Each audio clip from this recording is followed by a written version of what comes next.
Hey everybody, Larry Powell here, your host for Studio HFL, and this is HFL number 140 with Adam Bodoni. This interview is a follow-up to last week's interview with Susan Kitterman, the founder of the New World Youth Orchestra, or what is now the Indianapolis Youth Orchestra.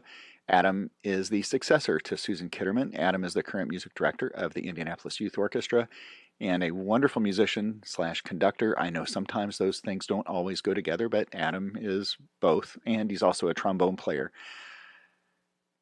Go wherever you want to with it. There's a lot of jokes to be had there. Anyways, before we get to Adam's interview, of course, I got to tell you about the show sponsors. Messina Covers is not just any other case company. David Messina and Erica Howard design and produce some beautiful cases that fit both form and function. And you can choose your case design, fabric, and trim color, add custom engraving, and more. And of course, you can find out more at messinacovers.net. Peter Pickett and his crack team of craftspeople are continually innovating and providing the trumpet community with spectacular options for stock and custom mouthpieces. He and Eric Murine can help you find just the right size to fit your needs, and you should definitely consider trying the acrylic cup and rim. And if you're in the market for a custom trumpet, then Peter and Eric can build a Blackburn trumpet just for you. Check them out at pickettblackburn.com. To stay current on what's going on with Studio HFL, you can follow me on social media on Facebook and Instagram. And you can watch the live and pre-recorded interviews on the YouTube channel. And while you're there, go ahead and subscribe. My first experience with a Hammond design mouthpiece has turned into a bit of obsession. There is something very comfortable about playing one of Carl's mouthpieces. The comfort, response, and sound are part of the HD experience. Try one of the stock mouthpieces or have Carl make you a custom one. Either way, everything is better in HD, and you can find out more at carlhammonddesign.com. If you're enjoying this podcast, I hope you are, I would love it if you would take just a couple of minutes and go to Apple Podcasts to leave a star rating and a review. Doing so will help improve the visibility of this podcast and draw more listeners. When I first tried an Eastman B-flat trumpet, I was blown away by both the playability and the sound. And the more I found out about the company and got to know the people, I knew that this was a company I wanted to have a relationship with. There is a drive for excellence in design and production of every instrument, not just the high-end products. And the proof of this is that the one and only Doc Severinsen helped to design the Eastman beginner trumpet model. I still play that B-flat and have added a spectacular cornet and flugelhorn to my arsenal. You can find out more at eastmanwins.com.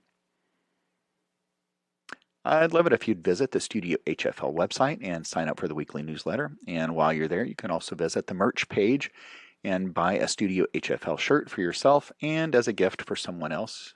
Of course, you can do that at studiohfl.com. My current situation with my C trumpet is a bit ridiculous. My Shire C, which Samantha Lane helped me trial and choose, is the most versatile C I've ever played. The same goes for the new Destino designed by Doc. This horn sizzles when I need it to sizzle and is as smooth as silk when I wear my never mind. Anyway, the line of Shire's trumpets includes the Q series, which are production models, and the custom series.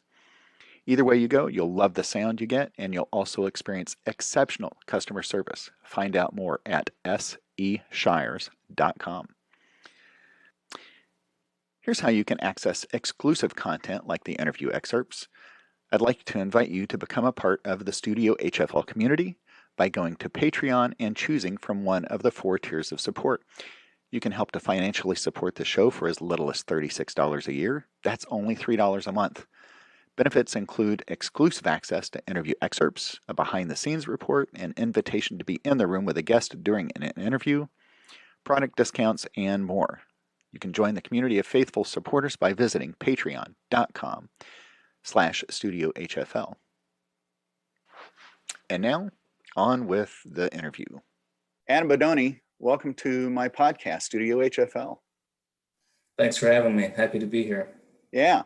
So we've known each other a little bit, but most recently we had worked together, and I say recently, it's been a year, with Indianapolis Ballet Orchestra, and for the 2019 production of Nutcracker. And here we are almost in December of 2020, and it's like, is there going to be a Nutcracker? But you just described what's going to happen with that. Yeah, Tell me again. yeah, yeah. I was just looking at the calendar now, and I think we would have started rehearsals this week or something, looking Yeah. back to a year ago. And it's strange to think that it was a year ago. I think, that lockdown of spring and summer just truncated everybody's time for a while. I was keeping in touch with Vicki Liris, the artistic director of the ballet, and they are putting on smaller shows of the ballet at the Toby in early mid-December. I think they're going to use a recording and just do some of the main dances, main scenes with a lesser amount of people. And I think tickets are still on sale, though I don't know if Marion County's new guidelines over the last couple of weeks have changed how many tickets they can sell. I'm sure it has. Yeah. I'm even thinking, okay, they're going to do a reduced version of Nutcracker. But even when we did the Nutcracker, wasn't that a reduced orchestra? It was, yeah. There's actually an arrangement, and I forget, it might have been Clark McAllister. I forget, but there's an arrangement right. from large to medium orchestra. Mm-hmm. Now, was that your first time conducting Nutcracker? That was. I was thrown into the deep end.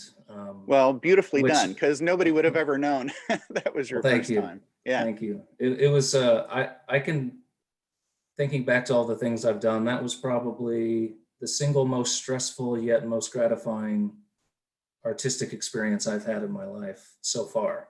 And from the conductor's point of view, everybody does the Nutcracker. So there's that extra self consciousness, knowing that I still had not yet done the Nutcracker, and knowing that everybody has done it. That's from the conductor's point of view, because every assistant conductor in the world has done it, 100 times. But I had not yet done it once. So when I knew that I was going to do that, I did start prepping maybe a good full 10 months ahead of time. Oh, so you knew well in advance.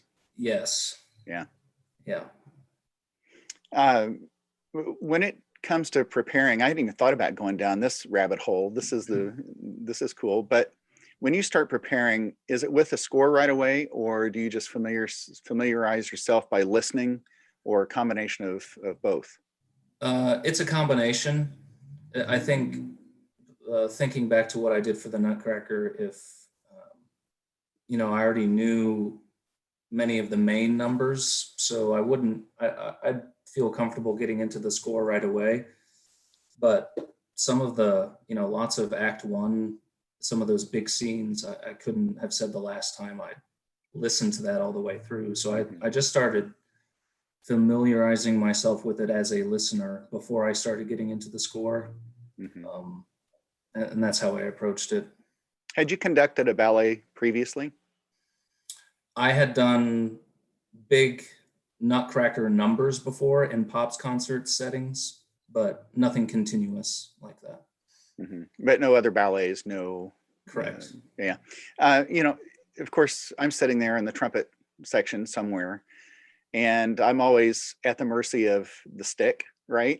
Wherever you guys throw the stick, I have to chase it.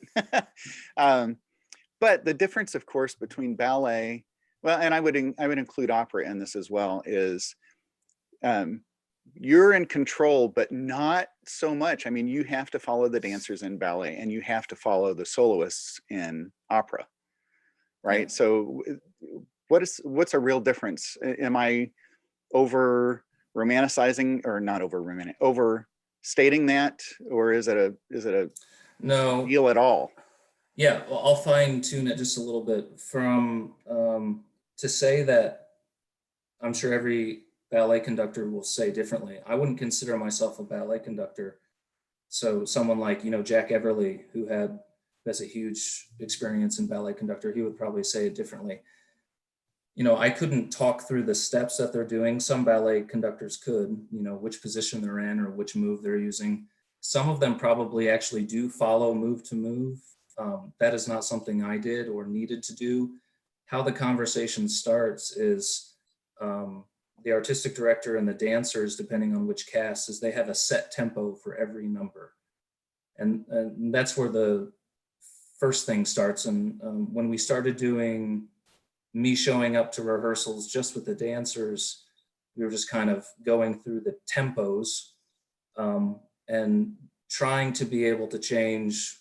Group A wants 64, but Group A wants 68. But in the trio, they prefer 70, but in Group A, they prefer slower in the trio, or things like that. So, but the times I think I would say I was definitely following them is at the beginning of big numbers for step-ons or step-offs, Mm-hmm. and then the timing of how they would end the numbers. That's when I would say I would actually be following them. But once the number starts, they're basically following us, the orchestra, just keeping tempo. So more the bookends are when I'm following them. Got it. It's an interesting perspective. Again, sitting down in the orchestra, we're just, well, and I'm going to qualify, we're not at the mercy of the conductor, right? Right. But I mean, it's our responsibility to stay together as a band. And so getting to this point, I mean, you're a professional conductor at this stage. How did you get to this point? I mean, you're so young. I mean, what are you? You're probably not even 20 yet, are you? So no, I'm in my mid-30s. Yeah, but you still look very young. But how did you get to this point?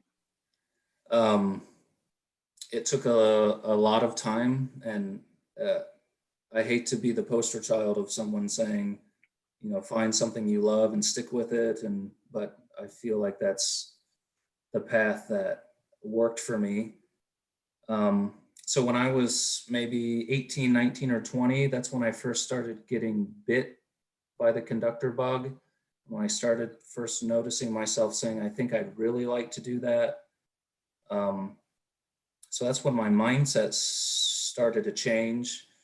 And then when I started grad school at IU, I was still doing trombone performance at the time. That's when I decided to really make a go for it. And I had taken some assessments with some professionals in the area and also at IU, and bless them, they were all right. Basically, everyone said, yeah, you're nowhere close to where you think you are or where you need to be doing anything in front of people. Like, we believe you think this, but it's not in reality. So I basically had, my trombone path was going this way, and I had to start the conducting path behind the scenes. Mm-hmm. Until finally the conducting path could come out into the public sphere. And so basically what that was for me is I started taking private lessons and doing private study along, behind the scenes. And then how it works for the conducting profession is everything you do, you have to get on videotape, because that's what you have to send to places to just get your foot in the door. So it was just a revolving door of my conducting footage and conducting ensemble getting a little bit bigger and a little bit better. So it's all these little stepping stone ensembles. Like the very first thing I did is I got together an ad hoc group at IU. I bought them all pizza, and that's how I got into my first summer conducting camp. Right. And then I got to that camp, then I got new video, and then it just keeps on going up and over until real stuff starts to happen. So which would mean that took about, 7-8 years maybe before I was really getting paid to start conducting. Mm-hmm.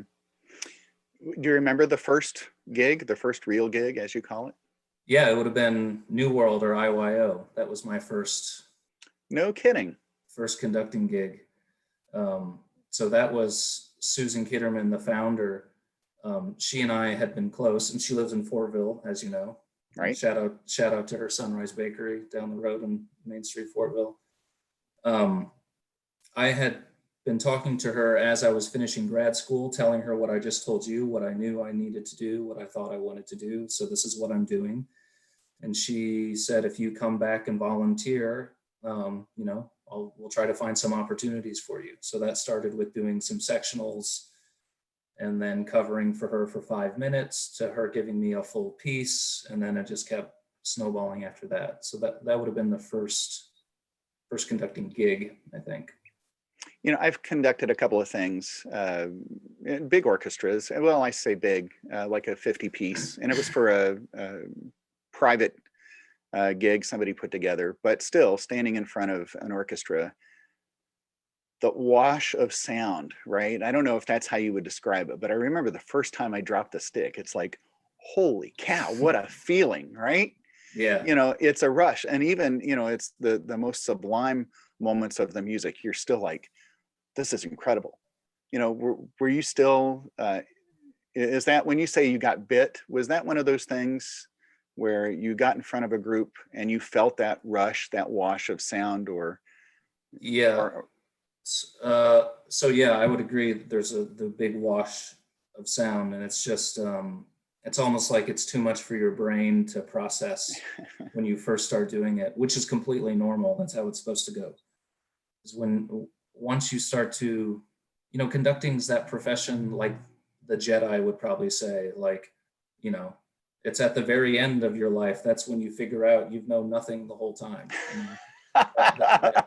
that type of mindset. And so right. what we say in the conducting profession is, and what we're told as young conductors, is that it takes years and years and years to actually train your brain to actually listen to what is happening in front of you. Mm. For lots of young conductors, you know, it's good to have a preconceived notion of what you're supposed to hear, but at some point that has to break for what is actually being played and actually processing what's happening, while still conducting at the same time. Like, just that skill of listening and assessing in real time takes a long time to develop, and still takes time to develop. As far as the actual being, you know, being bitten, I think it's because, you know, I play trombone in these orchestras. I tried to play all the time. So I remember playing in the Philharmonic Orchestra of Indianapolis in high school. That's Orsina Smith's group. And so as a high schooler, I was sitting back in the trombone section playing. We were doing Mahler 1. And as a high schooler doing that, that's a pretty cool opportunity. And I remember sitting back there and being like, you know, those were the moments where where my brain started to turn. I was hearing the wash of sound from the trombone section, you know, just resting and listening. That's where it happened, I think. Yeah, Mahler will do it to you, especially if you're a brass player, right? Yeah, yeah, it will. yeah. So you mentioned New World / IYO. Let's talk a little bit about that, because that's a major part of you, right? I mean, not only as a conductor now and director, but as a performer, right? You came up through the ranks in that group? That's right. Yeah. So I'm going to start calling it IYO now. Well, and I only refer to it as New World because, you know, I don't know how recent the transition was, but just for reference, you know. Oh, yeah, of course. Yeah. Depending on who I talk to, like if I'm talking to someone who graduated a few years ago, we'll just instinctively say New World to one another. Well, when I was in it, it was of course called New World, and I did come up through it through high school. So it was that, for me, it was the first musical experience of my young life where I knew music was important to me. It was that first spark. It's what gave it to me, the whole idea of being passionate about music. So in band, in high school and junior high, I was originally a euphonium player. And just like lots of young people, I'm sure, I got turned on to orchestral music from the music of John Williams. I remember having one of his CDs and just hearing the soundtracks and be like, wow, I wish I could play in an orchestra, because they play stuff like that. I found out later it was more complicated than that. So I tried to figure out, okay, so how can I play in an orchestra? Then someone had to tell me, well, you know, a euphonium doesn't typically play in an orchestra, so you'd have to switch instruments. So I started learning trombone so that I could play in an orchestra. And it was once again Susan Kitterman who gave me a chance. I heard about New World at the time, I contacted her and I said, hey, I'm a euphonium player, but I really want to be in an orchestra. So I literally just picked up the trombone a few weeks ago. Can I come play for you on both and just see if you can let me join? And so I did, and she said yes. And I remember the very first concert I did with them, I wasn't principal or anything, I was down the line. We did pictures at an exhibition in Bolero, so that was Holy cow. that was my first, high school trombone concert in a full orchestra setting. And so going from a euphonium player playing Sousa marches and then doing that on trombone, that was like going to the mountaintop. And so that pretty much changed it all for me. Not that I don't love Sousa. I really do like Sousa. A good friend of mine who happens to be the associate conductor of the President's Own, Brian Sherlock, in an interview, I was talking to him about marches. He goes, some people just kind of blow these off, but they're a big deal. And we have to play them with such precision and the correct style. Not every march is just the same 2/4 or 6/8 thing, So now that's a different animal with the Marine Band, right? They're gonna play it a certain way. But so you said the Philharmonic, Indianapolis Philharmonic, and of course New World / IYO. You're homegrown. You went to school here. You grew up and went to school here in Indy, right? Right. So I was born in Minnesota, and then my parents moved me here when I was 4. So basically raised here. I went through the Hamilton Southeastern high school system. So I graduated HSC my senior year there, I think, was the first year the freshman building was built. So it was before Fishers High School became a thing. And I had some great directors throughout junior high and high school. And I've told them many times, every time I see them, or I'll send them a note. Michelle Euler at the junior high level, and then Mike Nemec at the high school level were fantastic. I still remember things they said or did, or some of the pieces we played. I know both of them, and I'll agree with you. I think they're terrific people and terrific educators. Yeah. So good programs over there. Okay, so I don't want to take a quantum leap from performing in New World to where you are now, but how long did you stay in Susan's group? And was that until you get to college? I don't know enough about it to know if it's just a high school thing and you eventually age out. Is that? Yeah, that's how it goes. Yeah. You're probably alluding to there are some models, especially in Europe, where you can stay in to your early 20s or something. So we do the high school model. You age out after you graduate. So I was in that. I didn't join until my sophomore year. So sophomore, junior, senior year. And then I went on my way. So I graduated high school in 2003 and then came back to start volunteering with New World, helping Susan in 2010. So I was basically away from it for 7 years and then came back in 2010. And your role currently is? Artistic director. What does that mean? So I've wondered that myself. Susan loves when I have these conversations with her, where I've found a new meaning for what that means, because the basic meaning is like you're in charge or you pick the music, which it's always more complicated than that. Right. So outside looking in, wondering what an artistic director does is completely different once you're in the seat. And I would say the thing that I have come to appreciate and realize how important it is being a public face of an institution that's so important to so many people. And just being a stable presence of positivity for young people during and off the podium. That's not in the job description, but I found that that's a lot of what the job is. So it's not really a job where you turn off after you get off the podium. It continues on through the week in various ways. It makes the job more tiring, but that much more satisfying. So as a young person, I wish I could say that I had that perspective, knowing that that's what Susan was doing. But I don't think I really did. And now I have that perspective. So I've let her know that how big of a deal that is. Is recruiting part of your responsibility? Yeah. Coming up with a recruitment plan along with our executive director. In the old days, we used to go in and visit schools.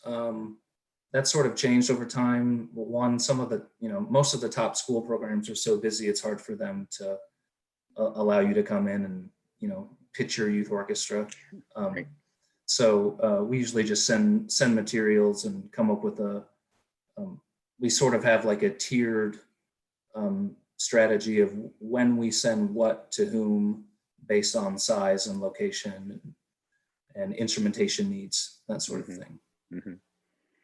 Okay, so thinking about instrumentation and the number of students involved in different levels of the IYO, we'll get to the name change or the branding change in just a second, but what groups are part of this? I think about the Indianapolis Children's Choir, and they've got them from, I think, they're out of the crib, right? I mean, they start so young. How many groups and how do you divide them? Right. So just a brief history. In 1982, it started with one group at like 18 people. Then that grew, and then a second orchestra was added in the mid 90s, and then a third orchestra was added in the early 2000s. And so far, that's what I think our market has, what the market has dictated that is for now the appropriate size. So we have 3 orchestras. One's a developmental string orchestra that usually ranges, age 4th grade to 8th grade, Suzuki 2 and 3 sort of thing. So that ranges between 30 and 40 people. And then we have an intermediate orchestra above that called the Philharmonic Orchestra that ranges between 60 and 70. And so that has full strings and some winds and brass. Typical age range for that is 6th grade, all up to senior. And then the top orchestra, the symphony orchestra, that usually settles around 100 people. And then that's kind of the full mega orchestra that has everything. So we have, we'll have 4 harps in a random year, things like that. So total membership oscillates between 180 and 220. So really we average around 200 this year, notwithstanding the pandemic we anticipated a drop in membership for various reasons, and that came to pass, but nothing detrimental or anything. One of the challenges about being an instrumentalist program compared to what you said with ICC is because winds and brass don't start playing until 5th grade, maybe 6th grade, on demo day. And strings is a little bit earlier, maybe, typically if you do a Suzuki program. So it's hard for us to get a lot of kids earlier on. We don't have an elementary band like there's an elementary choir type of thing. Do you conduct all 3 groups, or just planning repertoire? Just the top. So to more specifically answer what does the artistic director do for this group, I conduct the top orchestra, and then I'm in charge of keeping track of all the artistic functions throughout the other 2 orchestras as well, in consort with the specific conductors for that group, hearing all the auditions and then placing everyone in each ensemble. So the 2 conductors that do the other 2 orchestras, they have, in my mind, full autonomy, and I'm just there in case they want some opinions, but it's a good working relationship with them. Let's think about repertoire a little bit. And since you've been on the podium, what have you programmed, and how did you come to the decision to program it? I mean, you have to assess the ability of the group in Absolutely. front of you, right? Yeah. Or know the level coming in, maybe for the following season as you're planning. Yeah. Can you speak to that a little bit? Yeah. So you know how every town, and I don't just mean Indianapolis, like if you go to Chicago or if you go to Nashville or whatever, it seems like every town has different general strengths and weaknesses of different instrument groups. So what I found in Indianapolis is the string playing is just strong all the time. It's probably because it's a big city, so we have tons of great, string teachers all over.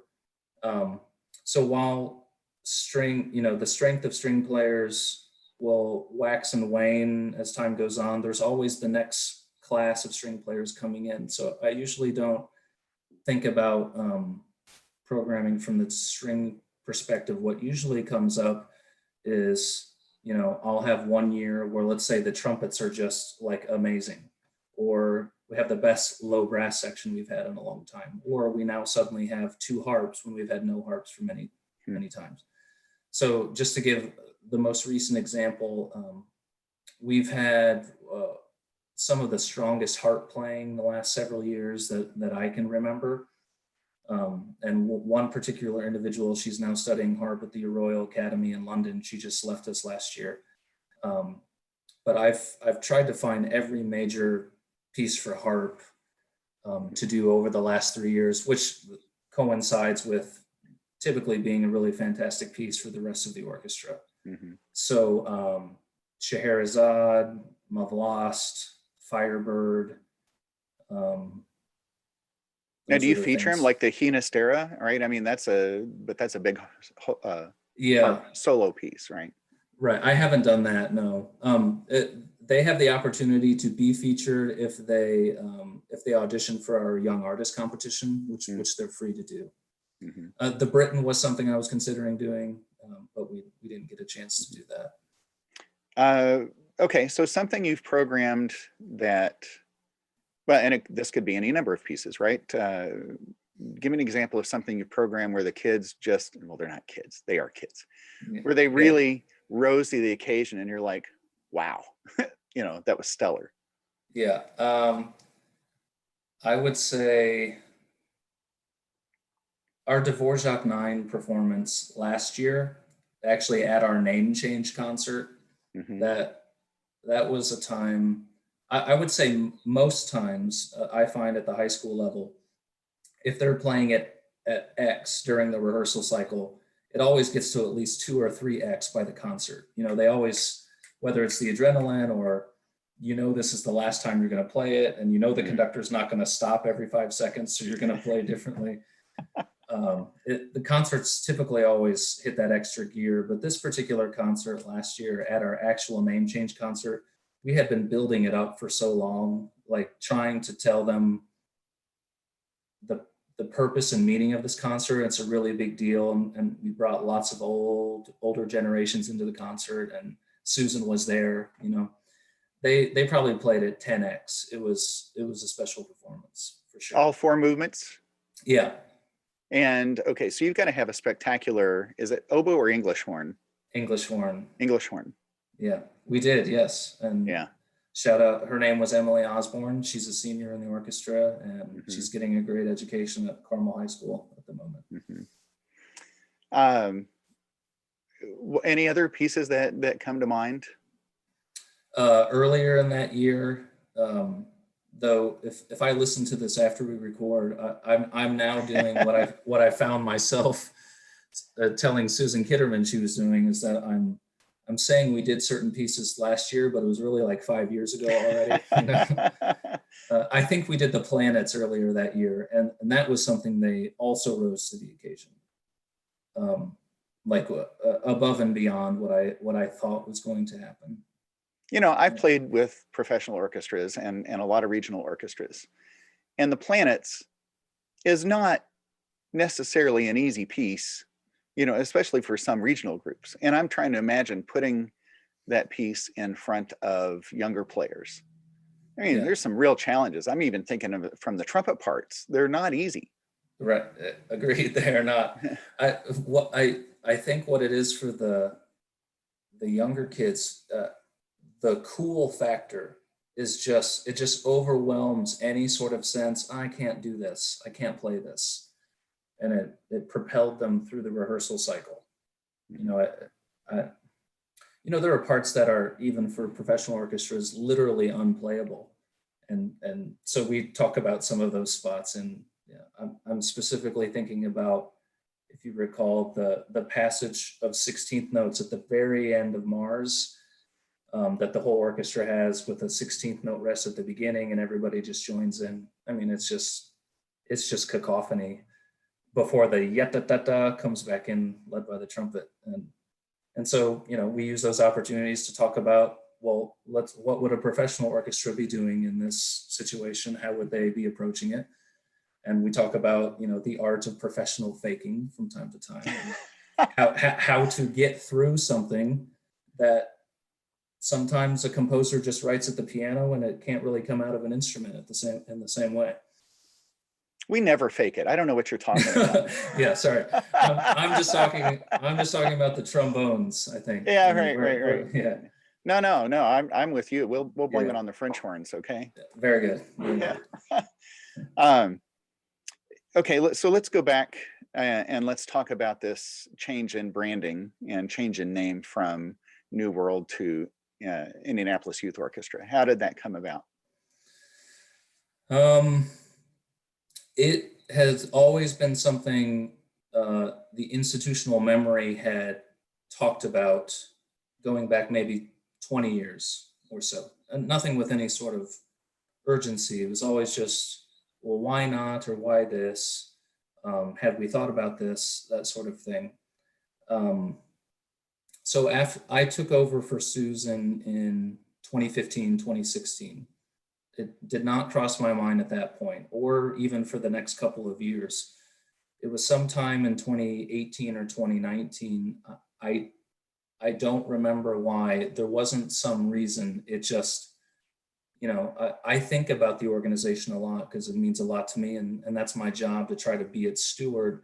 And for some reason, it just hit me one day, like, I think we need to seriously consider this, thinking about the fact that, one day I'm not going to be here either, and we're just going to get that many more generations away from the founding.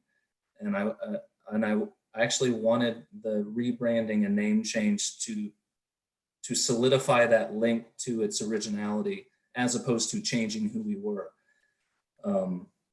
So a fun story about one of the practical reasons why we changed our name is we were getting confused with the Miami group more often as time went on, especially as we started to tour. So when I took over in 15, 16, something I was passionate about was touring every year or every other year.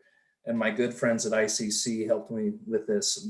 Henry Leck and Josh Petty and Amy Hughley and Mary Evers are good friends of mine. So, and that organization is a machine, and they know what they're doing. So I always sort of look up to them for some ideas on how to structure IYO in the same way. So I talked to them about touring 5-6 years ago.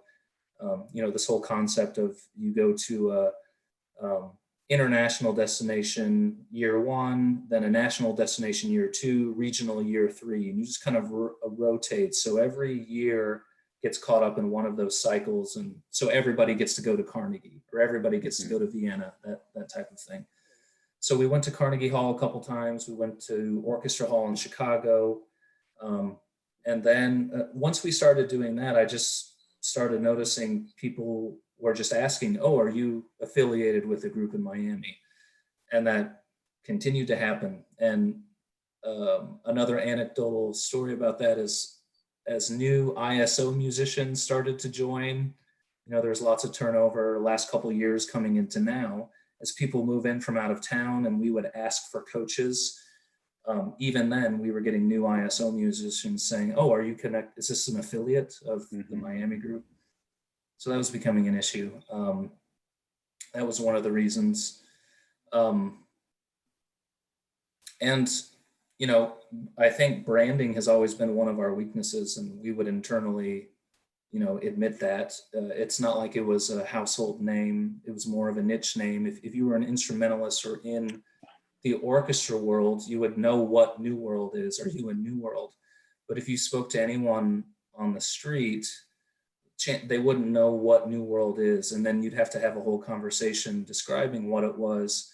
And eventually you would end up saying, well, it's essentially like the Indianapolis Youth Orchestra. And so that was another reason why, is just giving more information in the name itself so that more people could know what it is we're doing. And I think as each year went by, as I became artistic director, I started to feel more passionate about that, because I started to think about it from my perspective as an instrumentalist in the group, thinking like, if the city of Indianapolis doesn't even know I just put on this amazing concert of the planets, like that's kind of sad. And I want more people to know about what is happening in these concerts with these young people. Mm-hmm. So I would say that's probably the main reason, if you boil down to it, more exposure. Yeah. Well, and a more clear identity. Yeah. Right. No ambiguity to anything. Exactly. And the only other Indianapolis I think you have to compete with is, well, I can't remember what state it's in, but I can only think of I'm going to edit that out. Well, I'm thinking about this as an entity and what it provides to so many students over the years, what it has provided to so many students over the years. My own wife, Jenny, came through, and her sister came through the program. And boy, you just see there's a sense of pride to have belonged to that group. Yeah. And, I think what I'm getting to right there is, though, it's another place for people to feel like they belong. It's like there's that pride with belonging to ICC, or whatever group that Absolutely. You happen to be part of. And of course, how cool is it that, in a sense, this is your alma mater? I don't know if you can call that, it's not an educational institution, but I mean, to come full circle, as it were. And absolutely. Yeah. I always say in my parent meeting at the beginning of each year is what New World was for me in high school is it's what kept me off the streets of Fishers, and it boils down to what you said. It was that group of belonging for me that meant the most, or it touched a different nerve that other groups couldn't. Because in high school, just like most high schoolers, as I was searching for myself, I had no idea what I wanted or what I didn't want. And all of that was sort of beveled out through my musical experiences. I started to learn about who I was and what I loved to do and what I didn't love to do. And when Susan founded the organization, it was very important to her that this just wasn't an orchestra that played music, because it's not as if we're trying to go to ISMA every year. That's not our function. It's simply just to play good music. And she was emphatic about the and. This is where young people should come to get nurtured through music. Mm. And so she instilled that in us as musicians when I was in the group, and I fully believe that philosophy, and I took that from her, and we still talk about it today, that, to be a good, to be a good orchestral player, even though you're one of how many, 50 or 100, you have to have leadership skills. Like you have to be a person in good standing in whatever way. You have to show up on time. You have to be empathetic while you play. You have to be polite. You have to be kind. You have to do all these things. And using the ensemble as a platform to hopefully inspire young people to be leaders and to have hope for the future, their future, and our future as society. That's just as important, if not more important, as putting on a great performance of, Mahler 1 or the Planets. Okay, so this is a good place to break right here. So this is where now I'm going to ask you a couple of questions. The first one that just came to mind is, you're a trombone player. right? And I don't know if you're a recovering trombone player. I mean, do you still pick up the horn, or is I is it I do not. okay? I don't own any anymore. Do you ever focus just on the trombones? Are you still really picky about, does your mind or the baton instinctively go towards the trombones? Or you're like, I know they're going to miss this. I know they're going to be too loud on this. I think it's the opposite. Um, I I have found myself, and I think this is because I'm a trombone player, meaning I'm a non-string player by trade. I already came into the game so self-conscious of the fact that I only knew how to speak to trombones and brass players, and I knew nothing about strings. So when I first started getting on the podium, um, I tried to focus on strings only because it's not what I knew.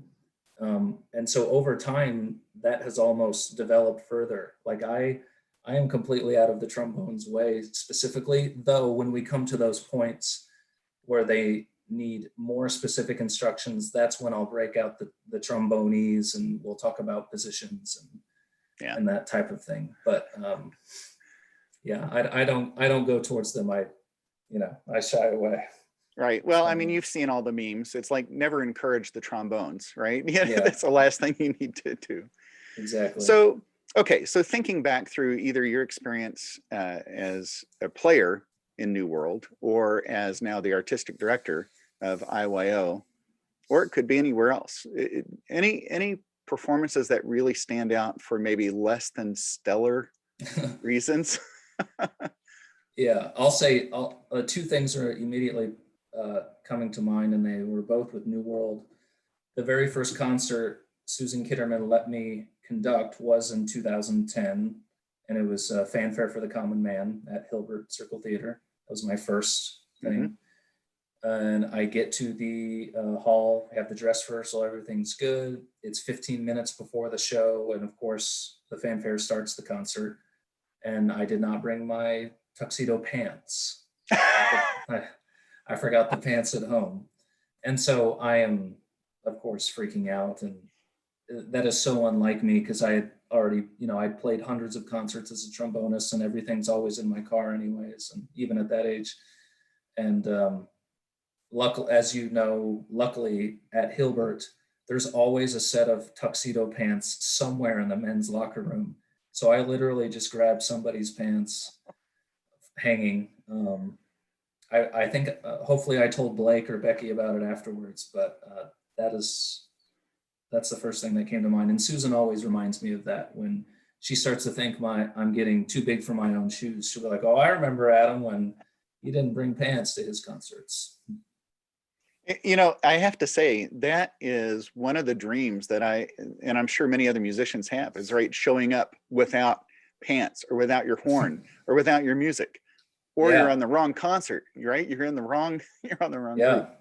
People think they know what fear is, but for a musician, that is a fear as if you are dying. One of those scenarios, because you put all of the dots together. It's like, well, this person's not going to hire me, so I don't have that income. Oh, they're going to hear about it in this other group, so I can't play there. Right. So, and I'm assuming everything went just fine, right? Fanfare went just fine. Yeah, it was fine. Yeah. And then, the second thing that came to mind was, I'm not going to say what year this was. It was a New World concert that I was conducting. Susan was still the artistic director, and I was her assistant conductor, and she let me conduct Shostakovich Festive Overture. Everything was going fantastic, and then strangely, in the concert, the beginning of the piece opens with the trumpet fanfare. Da, ba, ba, ba, ba, ba, ba, ba, ba. And so randomly out of nowhere, the trumpet section that particular year in the middle of the concert, first thing we did is they played it double time all together. And they had not I confirmed with them afterwards because they were literally in tears. They did not choose to do this as some sort of prank on me, which, I'm sure could happen, but they all strangely played it. Yum, ba-da-da-da. And then, so already we lost the triple meter. And so I I couldn't go on. We couldn't get through the bars in real time to then bring in the rest of the orchestra. So Right. we had to stop and restart. And Larry, they did it again the second time. So we stopped. They knew it wasn't right, but so we did it again, and they played it the same way. So I had to stop, and then we actually had to speak to one another in the middle of the concert. So I said, no, it's a half note. With the triplet on beat 3, you're playing it too fast. And then it was fine. But now it's a funny story. In the moment, it was pure terror. Well, and I'm thinking, yeah, pure terror, because we open that with the brass fanfare, right? And then it comes back at the end, and then having to start and restart and restart. I mean, that's already a chop buster. Yeah. And then you add the stress of, oh crap. And the flop sweat that may have already started, right? Right. and now you're shaking uncontrollably. It's like, and now how am I supposed to play this? Exactly. So holy cow, I'm feling unnerved just thinking about it was unnerving. But then after that, it went great. Okay, so let's wrap up with what you're planning, what your vision is for the future of this, whether it's expansion or whatever it may be. Okay. So Susan's dream, and it so happens as my dream, is we'd love for New World IYO eventually to be like a true pre-professional arts school. Like, we'd love for Indianapolis to be able to hold that. We don't know if Indianapolis has that market, but maybe 10, 20, 30 years from now that it could be the case. And so we've made all these little steps to try to usher that in. So, we have 3 orchestras, and now we've added music history and music theory and conducting training and chamber ensembles and all these sorts of things. Hopefully, eventually, one day we could have our own building, and then people could start coming during the week. That's what we would love to do eventually, a long-term goal. Short-term goal is we want to, in the spirit of our name change, is we want to try to serve more the community, and not as if this is a bad thing, but instead of just playing 3 concerts throughout the year and then being done, we want to take the momentum from those 3 concerts and go out into the community. And you can define that in many ways, whether it's outreach to underserved populations or to schools that have no music programs, to public performances, just become more infused in the fabric of the community. That's probably the short-term goal. Great goals. And I love the first one that you mentioned. I mean, that's dreaming big, right? But yeah, you have to dream big to get anywhere. Absolutely. And we think there's a way, that someone or some capital campaign one day could raise enough money that we could have our own building. Because one of the things, the biggest barrier to that is we don't own our own space, which is not uncommon for youth orchestras. Probably 9 out of 10 don't own their own space. They're always at the mercy of their renters. So that would be a big goal for that. Yeah. Well, I now know more about the group than I ever thought I would know. And it's pretty fascinating. And I'm really excited that I'm going to get to talk to Susan about this. She agreed to an interview. So I'm going to get the scoop awesome. on how all this came about. So, and the That's same great. thing is going to happen with, I've got both Josh and Henry this is for fantastic. the ICC. And it's nice to, I don't want to call it old guard, new guard kind of thing, but yeah. And I love that Susan is still connected to the group. And yeah, and I love that I think Sunrise Donuts is going to stay here in Fortville for the future, the short time being. So yeah, man, this has been very good. A lot of fun. I really appreciate the time. Nobody hopefully got embarrassed by anything. You didn't throw anybody under the bus. Okay, good. So, I'm going to research what and find out what year you're referring to with the festive overture. Oh, I'll tell you. It was No. now that I'm thinking. I think it was 2012 or something. Okay. Okay. So, I didn't know if you were hiding that year just to protect the innocent or whatever. No. So are there recordings of all these performances? Lots exist on YouTube. Some of them will probably still be called the New World Youth Orchestra. But we have our own YouTube channel. It's connected to the website. So we usually post, excerpts from every concert. So the YouTube account will be Indianapolis Youth Orchestra. So a great excerpt of that Dvorak 9 performance is up there at the moment. Well, and that's what I was going to ask. And I don't know if that'll be the best audio quality, but I'll get in touch with you and find out if maybe there's a better thing, because I want to be able to include in this, like to be able to play Festive Overture, at least the opening fanfare or fanfare for the common man, or, even going back to Mahler 1 and playing what I call the last page, of Mahler 1, which is just the big, the rush to the end. Yeah. Yeah. Oh, this has been great. Anything else? And you know what? If anything comes to mind afterwards, and you let me know. Pop back on and catch that. So. Well, this has been great. I appreciate the opportunity to talk about it. You bet. Yeah, thank you. And I'm glad to see that you're healthy. To know that you're on the upswing. Yes. Yeah. So hopefully I'm immune for however many months they think you're immune. So now I'm just I'm gonna go out there, no mask. Just kidding. Yeah, please don't do that. No. So, all right, man. Well, thank you again, and happy holidays, Merry Christmas. Thanks, you too. Stay safe. All right, I'll be in touch. I'll let you know when everything comes out. Yeah. Can't wait to see you at the next gig, whatever that is. Yeah, hopefully sooner than later. So. Yeah. All right, man. Okay. All right. Take care. Bye, Larry. Bye-bye. See ya. Hey, thanks for joining me today for my interview. Hope you enjoyed it. And if you want to hear more, you can visit patreon.com/studioHFL. By becoming a supporter, you can have access to content that is exclusively available to my Patreon patrons, which would include excerpts from interviews. I'd also like to remind you to visit Apple Podcast and leave a star rating and a review. And don't forget to follow me on social media. Thanks again for being here and listening, and I hope you come back for another interview next time around.